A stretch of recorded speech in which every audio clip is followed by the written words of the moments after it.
necesitamos conocer la palabra. Si usted no conoce la palabra de Dios, poco o nada puede ayudar en la consejería. Lo más que va a poder decir es: ayúdate que yo te ayudaré, ¿ya? O al mal tiempo buena cara y todas esas tonteras que aprendimos en el mundo, pero que no tienen mucho que ver con los principios bíblicos. Bueno, algunas sí, ¿ya? Pero la palabra, alguien necesita la palabra para ser orientado o reorientado, ¿cierto? Entonces, usted y yo necesitamos conocer la Biblia, conocer la palabra de Dios, ¿ya? Conocer la palabra de Dios. Y eso nos desafía a que nuestra relación con la Biblia sea un poquito más profunda, no sea tan superficial.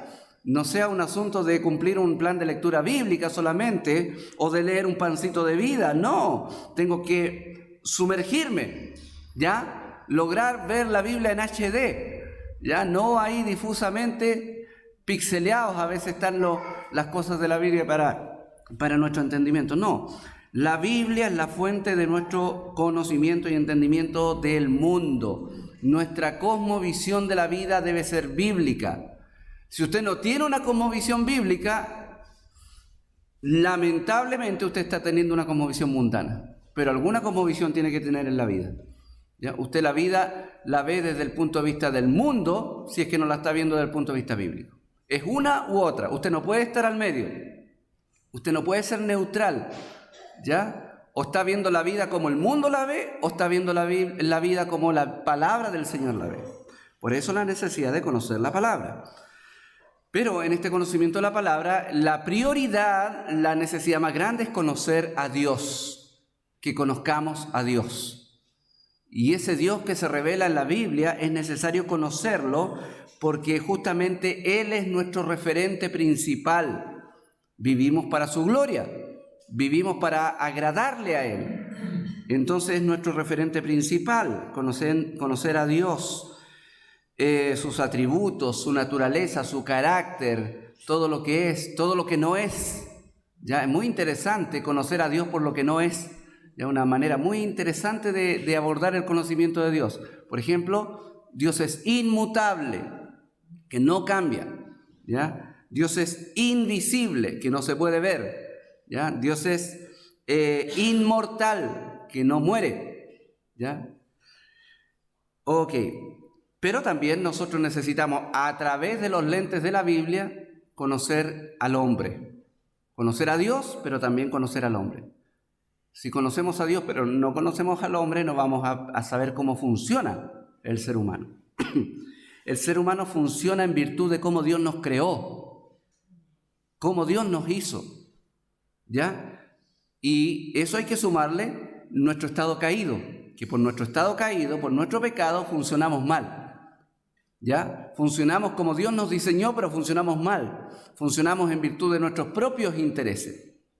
Y todo partió cuando la serpiente le dijo a Eva, ¿cierto? No, serán como dioses. Entonces Eva y Adán empezaron a estimular este deseo de ser como Dios, ¿ya? De vivir para sí mismos. Entonces conocer la Biblia, conocer a Dios, conocer al hombre son la base de una buena consejería bíblica que usted puede dar a otro, ¿ya? Eso. Y comenzamos ya nuestro estudio del capítulo. Este capítulo está en el contexto de la primera parte del libro, que estamos aprendiendo sobre lo que es un cambio superficial, ¿ya? Cambio superficial, que generalmente es el cambio que muchos cristianos experimentan y están ahí satisfechos con ese cambio. Y el cambio superficial está orientado a la conducta, no al corazón. ¿Ya? Yo cambio la conducta, pero no el corazón, no las motivaciones principales del corazón, no las intenciones del corazón, no el amor, el tesoro del corazón. Entonces, nosotros necesitamos abogar por un cambio profundo, no por un cambio superficial. El cambio superficial está al nivel de la moralidad solamente. Me convierto en un niño bueno, ya no soy un niño malo, ¿ya? Pero no necesariamente eso significa que estoy viviendo para la gloria de Dios, ¿ya? Ok, y el capítulo 2 trata de cómo funciona el corazón. Y obviamente no está hablando del corazón, de la bomba que bombea sangre e irriga todo el cuerpo, ¿cierto? Sino más bien del ser mismo de nosotros. Nosotros somos descritos de muchas maneras en la Biblia y una de ellas es el corazón, ¿ya? Habla del alma, del espíritu, del hombre interior, habla de muchas cosas, y del corazón también, es una de las palabras que más ocupa la Biblia para referirse a nuestro verdadero yo, donde están alojados ahí los pensamientos, las decisiones, la voluntad. Entonces, debemos entender bien qué es el corazón. ¿Qué es el corazón? ¿Ya? Y el corazón, como dice el autor ahí, es necesario verlo a la luz de la Biblia. Porque usted y yo tenemos un entendimiento medio mundano del corazón, ¿cierto? Tanto escuchar a Leodán, Pandora, todas esas cosas. Perdonen que me vaya tan atrás, pero estamos acostumbrados a que el corazón tenga que ver con el enamoramiento, con ese amor superficial que una vez está y otra vez no está, y las pasiones, y te amo con todo mi corazón, y ahí están los mensajes de Disney también que dice sigue a tu corazón, hazle caso a tu corazón. No, el corazón no es lo que el mundo dice. El mundo tiene una distorsionada visión de lo que es el corazón.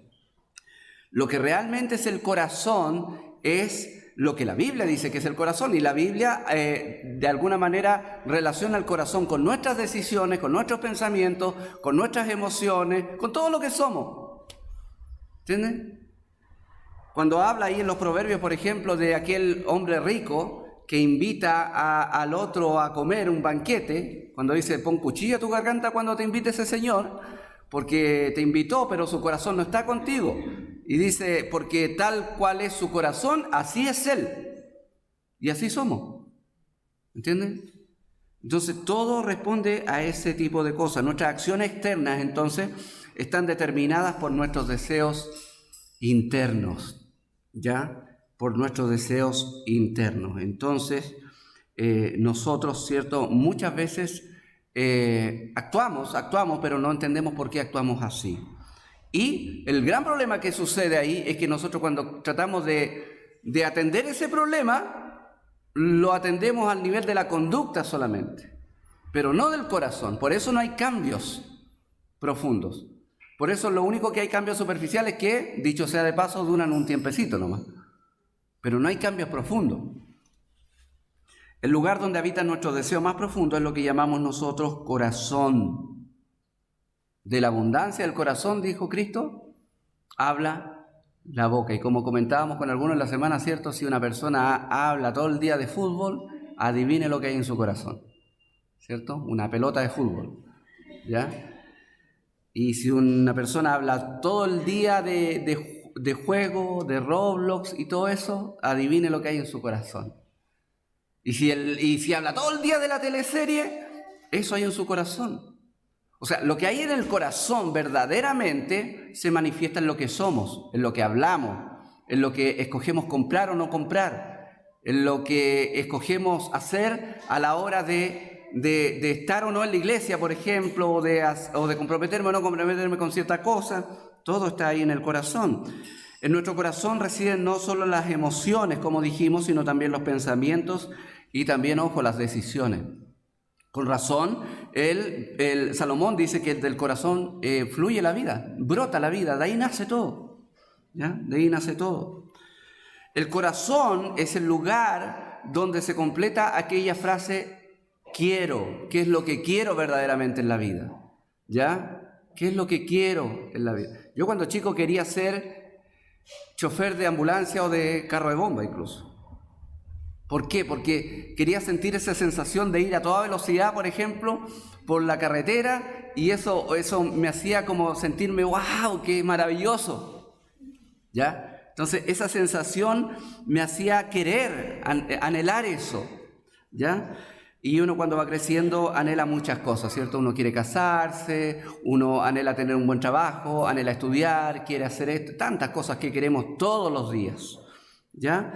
Pero todas esas cosas que uno anhela profundamente están ahí en el corazón.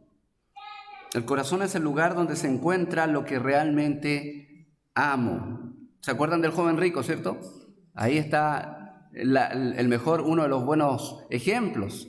¿Por qué el joven rico decidió no seguir a Jesús? Porque él tenía la absoluta convicción, ojo, y determinación de estar de parte de Cristo, de estar con Cristo, de ser uno de ellos.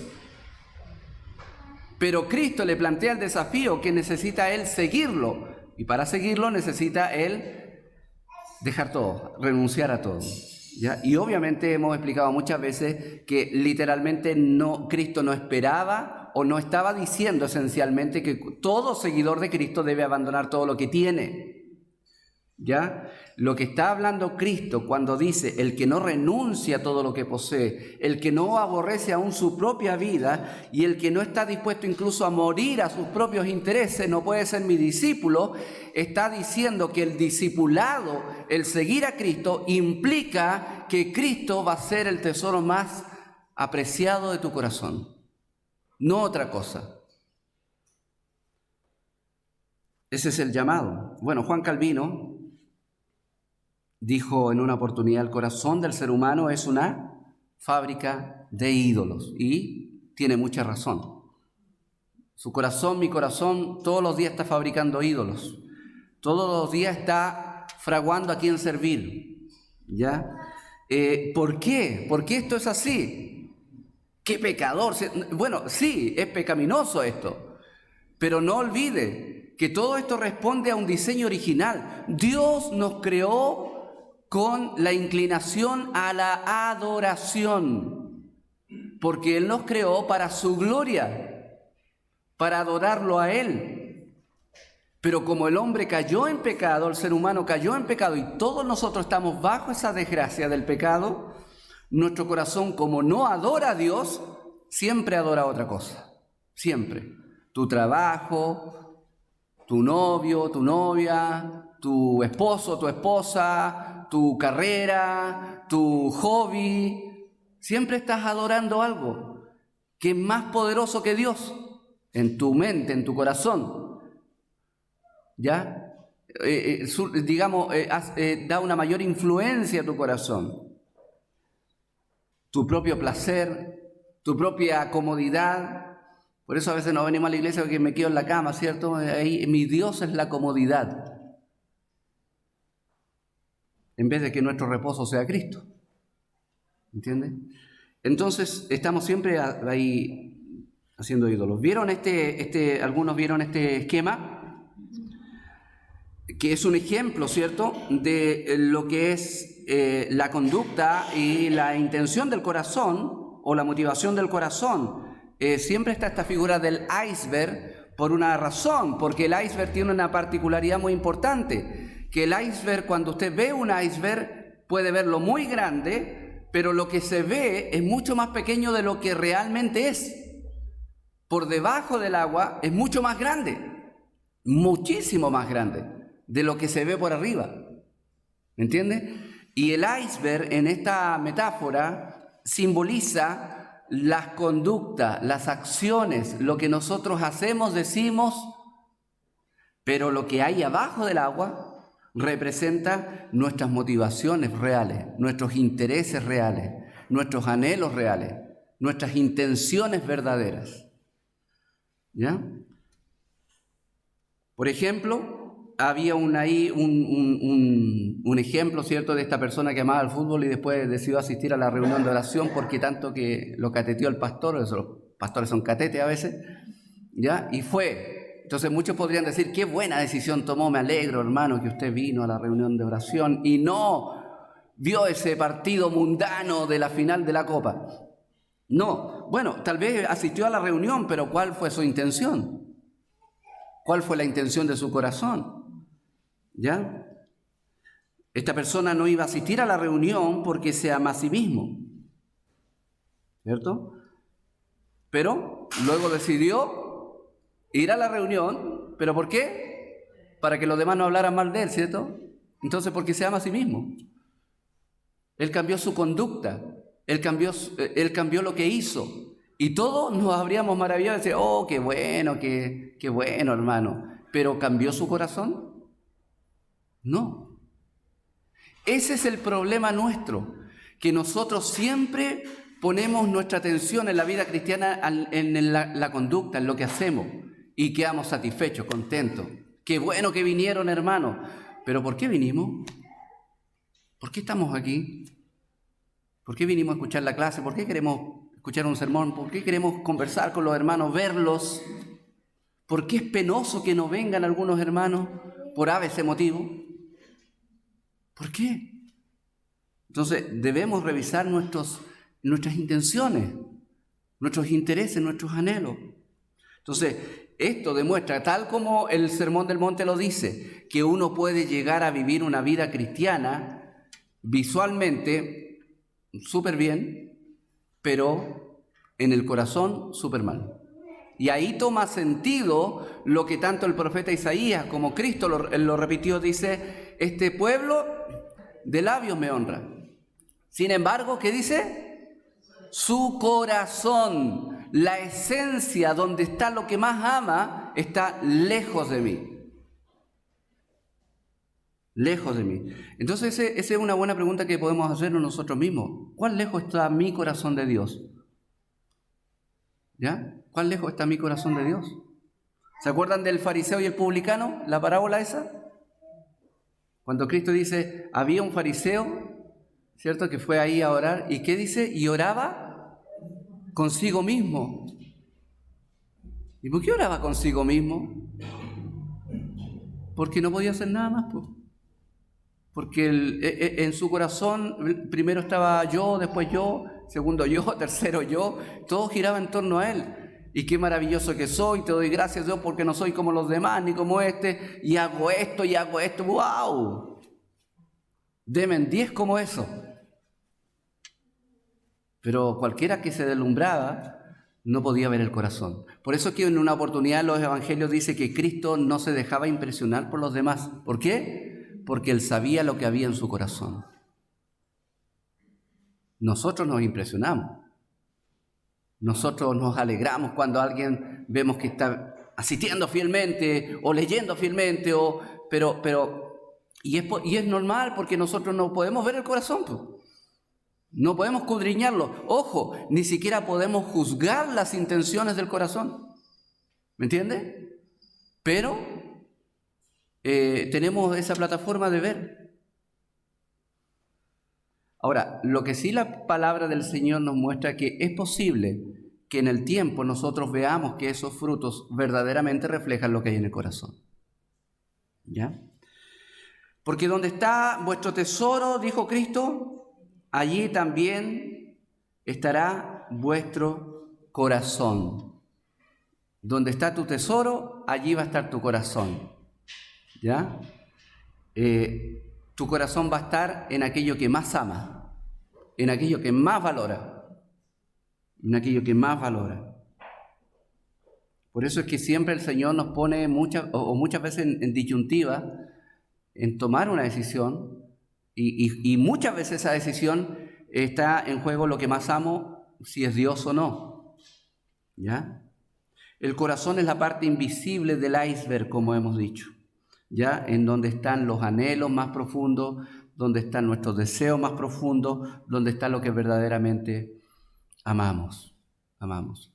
Entonces, todo esto sirve mucho porque finalmente cuando uno pasa por el sedazo de todo esto, nuestra vida, te vas a dar cuenta de que gran parte de lo que tú haces y de lo que yo hago, lo hacemos para nosotros mismos, no para Dios. No para Dios. Y si pasáramos por el colador nuestra vida, quedan hartos grumos ahí. ¿Ya? ¿Cómo se llama eso? ¿Se hace la harina? Cuando cernimos nuestra vida, ahí está llena de grumo y pasó un poquito para abajo nomás. Y es porque muchas veces vivimos engañándonos a nosotros mismos. Por eso es que Santiago dice, ¿se acuerda? No sean oidores solamente, sino hacedores. Porque si son oidores solamente y no hacedores, se engañan a ustedes mismos, dice. ¿Entiendes? Se engañan a ustedes mismos. O sea, la idea de Santiago y de toda la Biblia es que la fe genuina se debe traducir en una vida práctica visible de buenos frutos. Pero también la Biblia permanentemente advierte que esos buenos frutos yo los puedo falsificar, yo los puedo fingir. Y habla mucho de la hipocresía, por ejemplo, del doblez. Entonces, ese es lo que debemos tener cuidado en nuestro corazón. Sobre toda cosa guardada, dice el Señor, guarda tu corazón. ¿Por qué? La razón es porque de él mana la vida. Es la fuente de nuestra vida. Es la fuente de nuestra vida. Cristo transforma a las personas por medio de un cambio radical de su corazón. Hermanos, el Evangelio es un mensaje que va al corazón del individuo.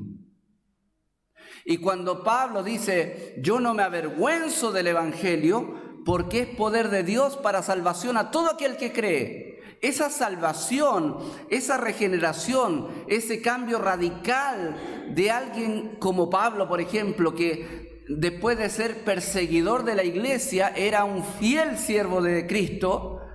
¿Qué ocurrió? ¿Fue un cambio de conducta solamente? No, fue un cambio profundo en su corazón. Entonces, ese es el cambio radical que Cristo puede y quiere hacer. Y si te fijas, este cambio radical no necesariamente tiene que ver no necesariamente tiene que ver con nuestro empeño personal por lograr cosas. A pesar de que la vida cristiana también involucra hacer cosas y esforzarnos en la gracia de Cristo y ocuparnos de nuestra salvación con temor y temblor, pero nosotros no debemos entender la vida cristiana como una carrera en la cual nosotros hacemos esfuerzos para ganar el aprecio de Dios. No. Ni usted ni yo podemos ganar el aprecio de Dios por nuestros esfuerzos. Ninguno de nosotros. Entonces, ¿cómo lo ganamos? No tiene que ganarlo si Cristo ya lo ganó en la cruz. Amén. Nosotros permanentemente tenemos esa visión como que hay que hacer más de lo que Cristo hizo. No, Cristo. Mire, si usted es cristiano, verdaderamente cristiano, usted ya fue perdonado, perdonada. Dios perdonó todos sus pecados, pasados, presentes y futuros. Usted no tiene deudas con Dios. Pero muchas veces vivimos como si las tuviéramos, arrastrando la culpa. Ahora, eso no significa que nosotros miremos livianamente nuestros pecados diarios, porque nuestros pecados diarios son la muestra de que todavía hay una necesidad de impulsar nuestro corazón hacia la voluntad de Dios. Y por eso todos los días luchamos, como dice Pedro, con nuestras pasiones que combaten en nuestros miembros, con nuestros deseos. Pero la deuda está pagada. Y pastor, ¿qué hago yo con mis pecados diarios? Bueno, hay una preciosa promesa ahí. Si confesamos nuestros pecados, Él es fiel y justo para perdonarnos y limpiarnos y sigamos. Y eso se lo dice Juan a los cristianos, no a los inconversos. El cristiano tiene, y eso tiene que ver con lo que Cristo dijo cuando lavó los pies de los discípulos. Ustedes van a tener necesidad no de lavarse el cuerpo entero, le dijo Cristo a Pedro, los puros pies, el andar diario, el caminar diario. Ahí necesitamos ir santificando nuestras vidas, pero no con la idea de que depende de eso el que Dios me acepte o se agrade de mí o no. No, nuestro valor está en la cruz de Cristo, está en Cristo. ¿Entiende? Si el corazón no cambia, las palabras y el comportamiento de la persona pueden cambiar temporalmente debido a una presión o un incentivo externo, ¿ya? Como Simón el Mago cuando se convirtió en el libro de los Hechos,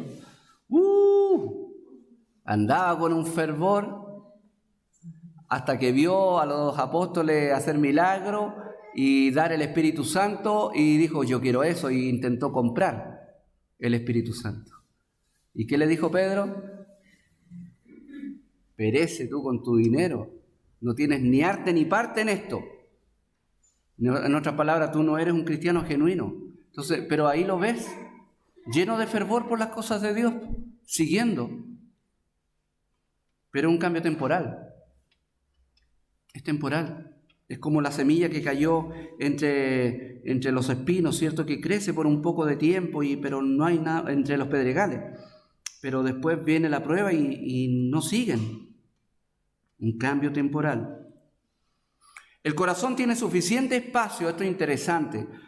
El corazón tiene suficiente espacio para amar muchas cosas a la vez. Muchas cosas a la vez. Pero solo tiene espacio suficiente para amar solo una cosa como su mayor tesoro. ¿Entiendes? Tú puedes amar muchas cosas. A ti puede gustarte, me gusta ir a la iglesia, me gusta ver fútbol, me gusta también comer bien, me gusta salir, me gusta caminar, muchas cosas. Amo hacer muchas cosas.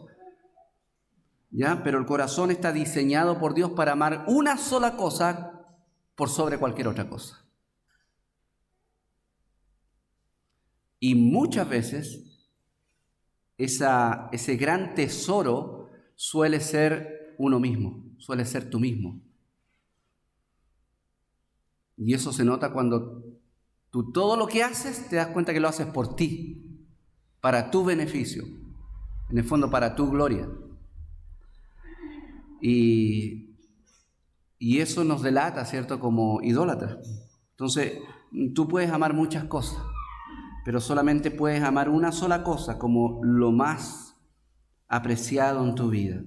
Y la pregunta que tú y yo podemos hacernos es, bueno, ¿qué es aquello que apreciamos más en la vida? ¿Qué es aquello que apreciamos más en la vida? ¿Será Cristo? Es fácil decirlo, ojo. No, mi Señor. Fácil decirlo. Muy fácil decirlo. Por eso es que Cristo dice, no todo el que me dice, Señor, Señor, sino el que hace la voluntad de mi Padre. Pero no, ¿acaso no hicieron la voluntad del Padre esos que profetizaron? Sí, a nuestro ojo podría haber sido. Pero el Señor los conoció, dijo, no los conozco. Entonces, ¿qué estaban haciendo ellos? ¿La voluntad del Padre o su propia voluntad? Entonces, es muy fácil hacer cosas para Dios pensando en uno mismo, en el beneficio personal. Ahí tienes los que seguían a Cristo por los panes y los peces también, ¿ya? Que viendo grandes milagros le seguían, estaban ellos, pero sumamente extasiados con la figura de Jesús. Pero cuando Cristo los confrontó y los desafió al verdadero discipulado, ellos dijeron, bueno, ¿y qué señal haces tú para que te creamos? Dice, oye, pero espera, no entiendo. Y personas así uno ve hoy en día. Personas que uno ve fervorosas y animadas y entusiasmadas con Dios. Y de repente no las ves más. No, ya no. Y uno dice, ¿qué le pasó? ¿No había tanto interés? Bueno, esos son los cambios superficiales, temporales, conductuales. No son cambios profundos. Ahora, cuando nosotros oramos por la salvación de nuestros queridos, oramos para que realmente sea un cambio profundo, una verdadera conversión. Por eso es que Cristo le llama a la salvación el nuevo nacimiento, porque es un comienzo, un nuevo comenzar. ¿Ya? ¿Cuál es el problema más profundo? Bueno, tenemos que indagar. Hay acciones visibles, hay deseos superficiales, hay deseos profundos y hay una acción invisible. ¿Ya? Conforme va descendiendo hacia el corazón nuestra vida, vamos investigando qué hay ahí. ¿Ya? Por ejemplo, en el ejemplo que daba el autor, decía que había una persona que gastaba dinero, otra persona que ahorraba dinero.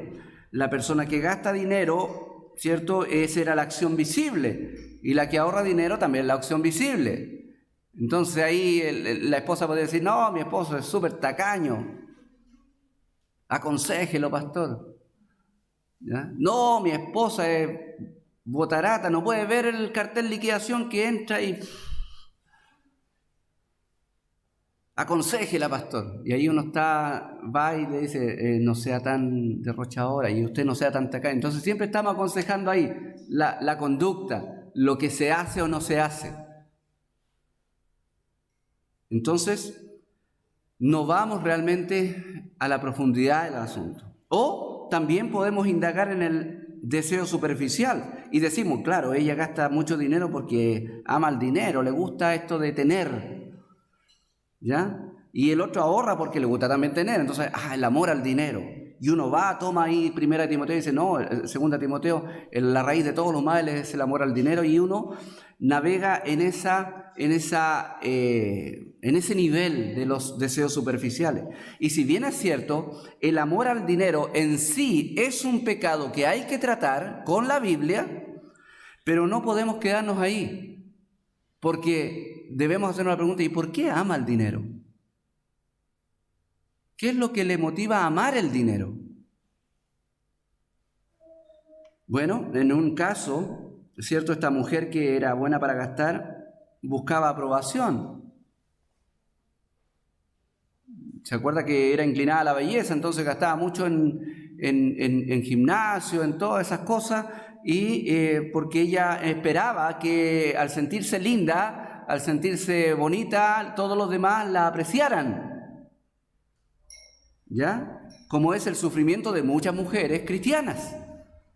Basan su aprobación y su aceptación en cómo se ven, en la imagen, podríamos decir, la hermosura. Entonces hay un deseo profundo que es buscar aprobación. Y el que ahorra dinero busca seguridad, porque, pucha, quizás qué va a pasar mañana, pues entonces hay que ser precavido y hay que ahorrar y ahorrar. Entonces busca seguridad. Y cuando hablamos de los deseos superficiales, siempre van a estar asociados a pecado. Amor al dinero en ambos casos. Pero cuando hablamos de los deseos profundos, son deseos que están conectados con el diseño que Dios nos dio originalmente. Y que no necesariamente son pecado en sí, aunque tienen una inclinación hacia el pecado. ¿Por qué? Porque somos pecadores. Entonces, toda vez que hay un deseo profundo en mi corazón, como este de buscar aprobación, siempre lo primero que hace el corazón es tirarse para el pecado. A ver, ¿cómo lo satisfago esto? Y nosotros, mirando a nuestros hijos, podemos entender esas cosas. ¿Por qué hay algunos niños que son tan floreritos y hacen todo para que los vean y toda la atención la llamen así? ¿Por qué? Es por eso, porque aun cuando niños tenemos ese deseo de ser apreciados. ¡Oh, mire las gracias! Y nuestros papás hasta se reían cuando hacíamos garabatos. Cuando mire qué lindo, ¿ve? Entonces, porque todos nacemos con esos anhelos de ser reconocidos, de tener seguridad, de ser alguien en la vida. ¿Por qué? Porque Dios nos diseñó así. ¿Y por qué nos diseñó así? Porque Él quería ser aquel que satisface todos aquellos deseos profundos. ¿Por qué Dios me creó con la necesidad de sentirme amado y a usted la creó con esa necesidad de sentirse amada o sentirse amado? Porque Él un día quería disponer de su amor para nosotros. Y Él un día quería satisfacer todo ese anhelo que nosotros tenemos de sentirnos amados. Él lo iba a satisfacer. ¡Cuán grande es tu amor, Señor! De tal manera amó Dios al mundo. ¿Por qué hablan esas expresiones en la palabra? Porque el amor de Dios, hermanos míos, es precioso, es inmenso, es tan grande que ese amor es tan grande que la Biblia es capaz de decir: aunque mi padre y mi madre me dejen, el Señor me va a recoger. O sea, es tan grande Dios para mí que no importa si me falta mi papá o mi mamá, no importa, teniendo sustento y abrigo, contento con eso. ¿Me entiende? ¿Por qué el cristiano puede llegar a esos umbrales de satisfacción? ¿Por qué un cristiano puede llegar como los apóstoles que le sacaron la mugre en la cárcel y salieron gozosos de haber sido tenidos por dignos de padecer afrentas por el Evangelio? ¿Por qué? porque la satisfacción de su necesidad más profunda era Cristo y el Evangelio. El problema es que nosotros no siempre vivimos en esa esfera, por eso nosotros buscamos aprobación en el dinero, en la imagen, en tantas cosas, en el placer. Entonces, hay un anhelo que Dios puso, que es un deseo profundo, pero como pecadores nosotros lo manifestamos como un deseo superficial en el sentido de querer buscar esa satisfacción en otras cosas. ¿Ya? La acción invisible que hay al fondo de todo esto es que a pesar de que Dios nos diseñó con estos anhelos, siempre hay algo que quiere ocupar el lugar de Dios. Siempre. Siempre, siempre, siempre. Y esto nos lleva a entender diferente el concepto de cambio. Cambiar no es eliminar estos deseos, los profundos, digo yo. Cambiar no significa eliminar, ya no voy a buscar más ser aprobado. No puedes. No puedes. Dios te diseñó así. Ya, no busco más placer en la vida, no puedes. Dios te diseñó así. Cambiar no es eliminar estos deseos, sino que cambiar verdaderamente es entender que esos deseos, el único que puede satisfacerlos completamente es Dios. Y nada más. Todo lo demás te va a dar satisfacción temporal, placer temporal, dicha temporal. Elías Figueroa no puede decir que siente placer con el fútbol porque no puede jugar. Ya. Bueno, no sé si juega todavía Elías Figueroa. Capaz que esté mejor que nosotros. ¿Entiende? Pero lo que alguna vez para él fue un placer, y me imagino que fue un gran placer estar en la cancha y dar todo su talento en la cancha, ahora no puede hacerlo. ¿Te das cuenta de que todo lo que nos produce de alguna manera el placer, la realización personal, el significado, la seguridad, algún día se acaba? Las niñas, las jóvenes que quieren verse preciosas para engalanar a otros, ¿cierto? Y un día esa belleza va a deteriorarse tal vez. Y perdón que me ponga extremo, pero ¿qué tal si alguien sufre un incendio y se quema la cara? Y toda su vida entendió que la aprobación y la aceptación de él o de ella pasaba por su imagen, por su belleza. ¿Qué va a hacer de ese corazón? Y si alguien que de pronto su placer era pasar viendo tele porque ahí estaba su satisfacción, y si queda ciego, perdón que sea extremo, pero me se da cuenta de que todo lo que aparentemente nos satisface es temporal. Por eso es que Eclesiastés dice, todo es vanidad. Entonces hay que ser inteligente, conocimiento y todo eso. No, pero Eclesiastés mismo dice al final que en vano es leer tanto libro. No, el fin del hombre es temer a Dios y guardar sus mandamientos. Es Dios. Y de la belleza, ¿qué dice? Engañosa es la gracia, vana la hermosura, la mujer que teme al Señor, esa va a ser alabada. Entonces, siempre está la Biblia redirigiéndonos, reorientándonos hacia Dios como en la fuente perfecta de la satisfacción de nuestras necesidades más profundas. Entonces, eso es cambiar, es convertir a Dios en nuestra fuente de satisfacción más profunda. Somos celosos, son celosas, ¿cierto? ¿Por qué? Porque estamos buscando aceptación. No quiero que te fijes en otra, quiero que te fijes en mí. ¿Entiendes? Porque anhelamos ser reconocidos, aceptados, ser reconocidos como personas especiales para alguien. Y sufrimos. Odiamos porque no nos sentimos amados. Ni me miró el hermano. Nunca más lo voy a saludar. ¿Y por qué nos enojamos con el hermano que no nos saludó? Es porque nuestros anhelos más profundos es sentirnos reconocidos, amados. Pero los buscamos en las personas. Y sentimos celos porque yo necesito ser aceptado y lo busco en mi esposo, en mi esposa. Ahí es mi fuente de satisfacción de ese deseo. No, debe ser Dios. Estamos ansiosos porque algo atenta contra nuestra seguridad. Ya no hay trabajo. Y ya nos llenamos de ansiedad. ¿Por qué? Porque entendemos que esa seguridad la satisfacía mi trabajo. Y como no está, por eso necesitamos descansar en el Señor, buscar al Señor, porque Él es la fuente de nuestra seguridad.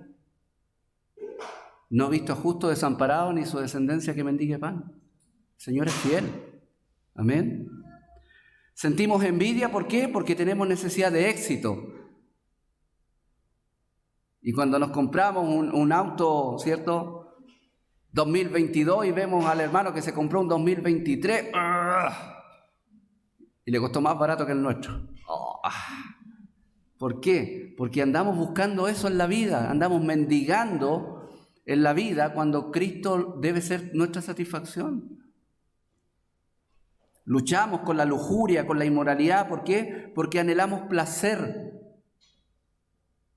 Y nosotros entendemos que el placer nos lo otorga esas cosas, pero no Cristo.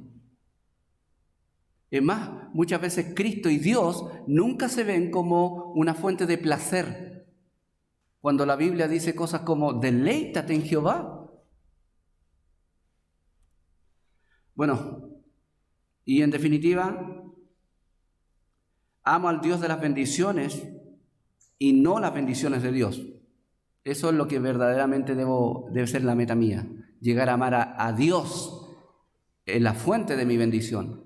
No amar las bendiciones de Dios. ¿Ya? Porque un día Dios va a decir, ya, no más bendición. Y ahí. Dios no está en contra de que busque satisfacer mis deseos más profundos. Ojo con eso.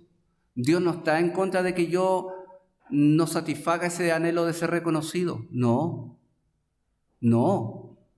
Por eso Dios dispone tantas cosas. Por ejemplo, le dice a los esposos, esposos, traten a su esposa sabiamente. No le hablen ásperamente, como un vaso más frágil. Ámenla, como Cristo amó a la iglesia. ¿Por qué es tan cuidadoso Cristo de decirle eso a los esposos? Porque la esposa necesita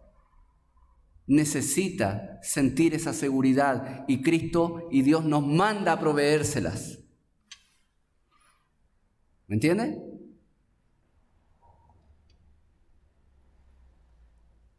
Y dice, esposa, respeten a sus maridos, sométanse a ellos. ¿Por qué? Porque también nosotros necesitamos sentirnos reconocidos, respetados, ¿entiendes? Pero esa fuente la satisfacción de esa fuente debe ser Dios. No nuestra esposa, pero las esposas cristianas están mandatadas a satisfacer eso de los esposos también. Bueno, en fin, Dios no está en contra de que busque satisfacer mis deseos más profundos. Dios está en contra de que los intente satisfacer por mi cuenta, lejos de Él.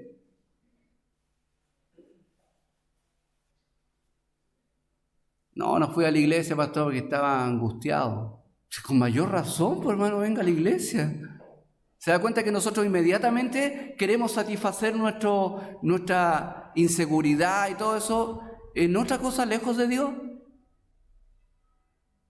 Y nos deprimimos y dejamos de orar, dejamos de leer la Biblia, dejamos de ir a la iglesia.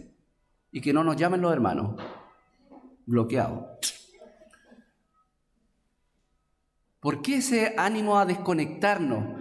Porque tú y yo somos pecadores. Y nuestra primera inclinación es no satisfacer esa ansiedad en Dios. La clave para la transformación del corazón es arrepentirnos del pecado debajo del pecado, ¿cierto? El pecado, como dijimos anteriormente, no es esencial. Bueno, es pecado el amor al dinero, pero hay un pecado debajo de ese pecado. Es querer satisfacer mi deseo más profundo en otra cosa que no es Dios. Ese es el pecado debajo del pecado. Lo malo de nuestros deseos no está en lo que queremos, sino en que aquello que queremos lo queremos demasiado. dijo Martín Lutero. ¿Ya? ¿Es malo querer comprarse un auto? No, en cierto contexto no. Pero el problema es que lo queremos demasiado, entonces ya eso es pecaminoso. Ya es codicia, ya es avaricia, ¿me entiendes? Entonces el problema no es esencialmente, muchas veces, lo que queremos en sí, sino que lo que queremos, lo queremos demasiado y se convierte en un Dios. ¿Ya? Tim Keller dijo en una oportunidad en uno de sus libros: nuestros ídolos son aquellas cosas de las que dependemos y en las que confiamos para darle sentido a la vida. ¿Cierto? Si no está eso, no le hallo. Y yo siempre me pregunto, ¿y qué pasaría si yo dejo de ser pastor? ¿Qué sentido tendría mi vida? ¿Se ha preguntado eso? Si tú dejas de hacer lo que estás haciendo, normalmente el mundo se nos va abajo. Y hermano, hay cosas que necesitamos revisarnos desde esa perspectiva. Perdónenme que sea exagerado nuevamente para las ilustraciones, pero ¿qué pasa si tu esposo te abandona? Si tu esposa te abandona, si muere un hijo, si muere el cónyuge, si mueres tu padre, tu madre, se da cuenta de que en esas ocasiones es donde más necesitamos reorientar nuestro corazón a Cristo, nuestro corazón a Dios. ¿Por qué? Porque, por ejemplo, cuando te falta tu esposo o tu esposa, te falta tu vida. Porque tú y tu cónyuge son uno solo. Pero es un gran desafío para convertir a Cristo en el tesoro más grande de tu vida. Es aquello por lo que decimos: necesito esto para poder ser verdaderamente feliz. O, si no tengo eso, mi vida carecerá de valor y sentido. Yo le voy a dar estudios a mi hijo porque nunca yo tuve estudio. ¿Y ahí si no estudia? Nos vamos a sentir fracasados. Se da cuenta que siempre estamos lidiando con esto. ¿En dónde está nuestra verdadera satisfacción? ¿Por qué hice esto? Es una buena pregunta que debemos siempre hacernos. ¿Por qué hice esto? ¿Por qué respondí de esta forma? ¿Por qué me enojé? ¿Por qué le hablé así al hermano? ¿Por qué le hablé así a mi esposo, a mi esposa? ¿Por qué no fui? ¿Por qué fui? ¿Por qué hice esto? ¿Por qué no lo hice? ¿Ya? ¿Qué es lo que estoy buscando? ¿Qué debería buscar en Dios? A lo mejor estoy buscando en mi esposa aquello que debería buscar yo en Dios. A lo mejor estás buscando en una persona aquello que tú debes buscar en Dios, no en una persona. Pues las personas te van a fallar. A lo mejor tú estás buscando en el ministerio, en cualquier cosa, en tu trabajo, en tu estatus económico, aquello que solamente Dios quiere y puede satisfacer. ¿Qué significa que los deseos profundos no se pueden cambiar o eliminar? Bueno, tú no puedes dejar de desear ser aceptado. No puedes eliminar el deseo de sentirte amado. Es imposible que dejes de querer sentirte seguro. Siempre anhelaremos eso. Siendo inconversos o creyentes, siempre tendremos anhelos de sentirnos seguros, amados, aceptados. El punto es que estos deseos solo pueden ser satisfechos plenamente en Cristo. Agustín dijo: fuimos creados para ti y nuestro corazón estará inquieto hasta que no descanse en ti. ¿Cambiaron nuestros deseos al conocer a Cristo? Bueno, en cierto sentido sí, porque ahora lo que te da seguridad es Cristo, no el dinero, por ejemplo. Pero realmente no cambiaron, porque el deseo de sentirnos seguros permanece. La diferencia es que ahora es Cristo tu seguridad. Al principio todos nos acercamos a Dios por una necesidad, ¿cierto? Ser amados, ser perdonados, ir al cielo, etc. Pero hay un punto en nuestra vida espiritual cuando llegamos a apreciar a Jesús por quien es y no por lo que nos da. Cuando esto sucede, nuestros deseos profundos son olvidados o más bien sobrepasados por el aprecio de Cristo y se transforman en algo completamente secundario. Por eso hay cosas no, teniendo sustento y abrigo, Estemos contentos. O sea, eso quiere decir, si el Señor en tu vida va a permitir que solamente tengas lo necesario, contentos con eso. ¿Qué diría el mundo? Qué conformista. ¿Ya? Qué conformista. No, pues hay que progresar. Sí, hay que progresar, pero, ¿me entiende? El corazón es importante entender, reorientarlo bien. Dejamos de pensar en ellos producto de apreciar la gloria de Dios en Cristo. En el fondo, Cristo y su gloria pasa a ser lo más importante para nosotros. Amén. Vamos a dejar hasta aquí nuestra lección de hoy. Vamos a dejar una clase especial para consultas y preguntas y todo eso para que aprovechemos bien.